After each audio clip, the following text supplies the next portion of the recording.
My dear new friends, my name is Eddie Jaco, and I'm standing in front of you today as survivor of the Holocaust and a witness of the most tragic times in the history of mankind. I was a proud young German. I thought this was the best civilization that could be given to a young man like me. How wrong I was. On the 9th of November 1938, I returned from boarding school where I had lived under a false name for 5 years because I was a Jew. I lived away from my family like an orphan, getting an education and under enormous pressure and fear that somebody could find out that I was not Walter Schleif, who I pretended to be. I was in great danger. On that fateful night, I had arrived home, but my family had gone in hiding, and I was alone. I went to bed with my dog close by. At 5 a.m. on the 10th of November, 1938, 10 Nazis broke down the door of our house. And what they did to me, I am ashamed to tell you. It was so bad that I believed, Eddie, you're going to die today. After they made me witness the demolishing of our 200-year-old house and murdering my beloved dog Lulu, who had tried to protect me. In front of my eyes, I lost my dignity, my freedom, and my faith in humanity. I lost everything I lived for. I was reduced from a man to being nothing. What happened to my country where I was born in? The country of my ancestors, the country which produced Schiller, Goethe, Beethoven and Mozart. What had happened to my German friends, who became murderers? At the time, none of us understood that Kristallnacht, the night of the broken glass, when the fronts of Jewish-owned shops were smashed and the shops looted, and homes and synagogues were set on fire, was only the beginning of the nightmare of much, much worse to come. That day I was transported to my first concentration camp, Buchenwald, where I was kept with another 11,000 Jewish men for about 5 months. On the 2nd of May, 1939, I was released.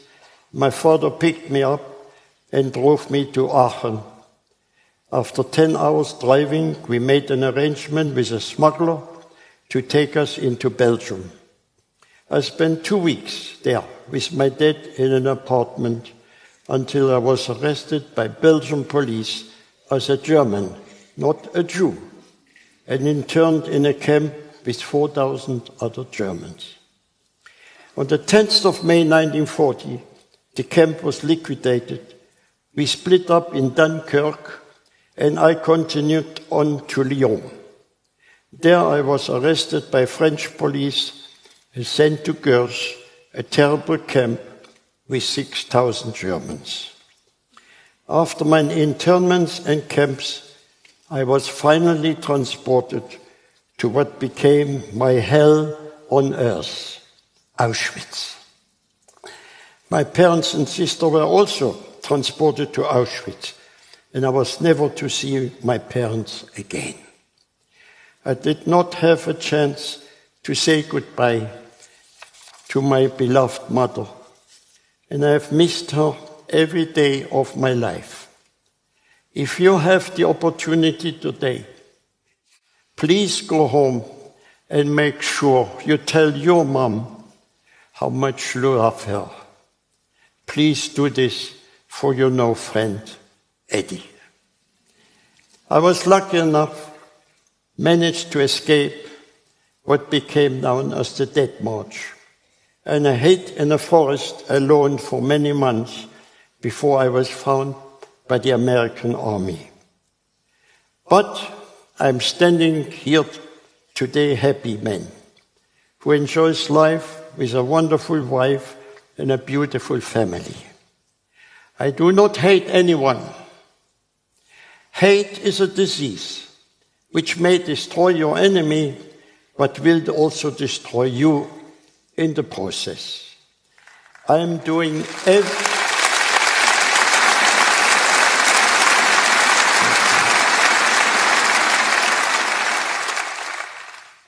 everything I can to make this world a better place for everyone. And I implore you all to do your best too. Let us ensure that this terrible tragedy, the worst in the history, may never happen again, and also will never ever be forgotten. After many years of hardship and hiding, on the 7th September 1945, after a long journey by train, I entered back into Belgium without any papers. Very shortly after that, I met and married my wife, Flor, to whom I have been married for 73 years.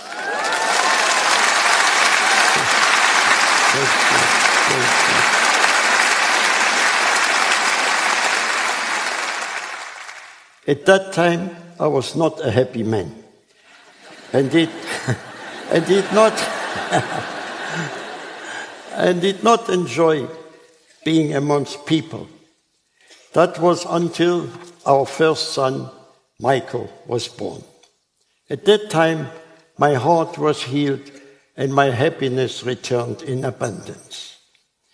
I made a promise that from that day until the end of my life, I promised to be happy, smile, be polite, helpful, and kind. I also promised to never put my foot on German soil again. Today I stand in front of you, a man who has kept all those promises. My greatest happiness comes from my family, my wife, 2 sons, Michael and Andre, my many grandchildren and great-grandchildren, who all bring so much joy. Today I teach and share happiness with everyone I meet. Happiness does not fall from the sky. It's in your hands. If you're healthy and happy, you're a millionaire. Happiness also brings good health to the body and mind, and I attribute to my 99 years of health mostly to the positive and happy attitude.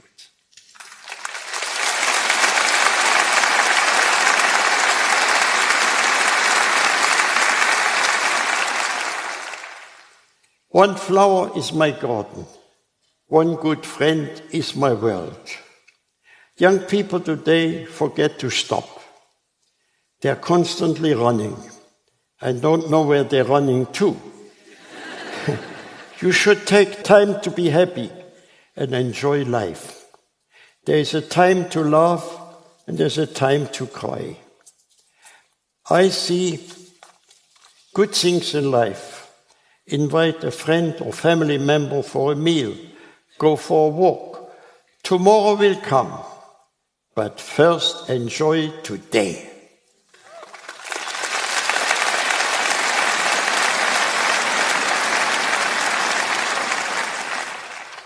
I wonder how people exist without friendship, without people to share their secret, hopes and dreams, to share good fortune or sad losses.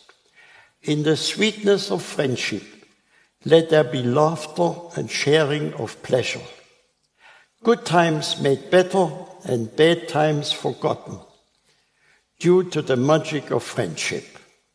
For me, when I wake up, I'm happy because it is another day to enjoy. When I remember that I should have died a miserable death, but instead I'm alive, So I am aimed to help people who are down. I was at the bottom of the pit, so if I can make one miserable person smile, I am happy.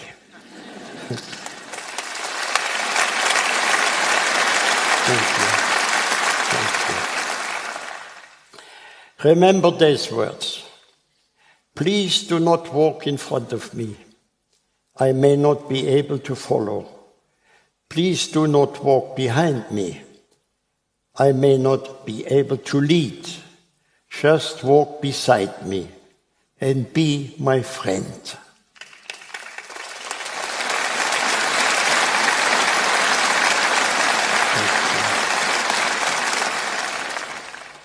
I will end my talk with a wish from my heart to all your hearts. May you always have lots of love to share, lots of good health to spare, and lots of good friends that care. Thank you for giving me the privilege of speaking you today. Thank you.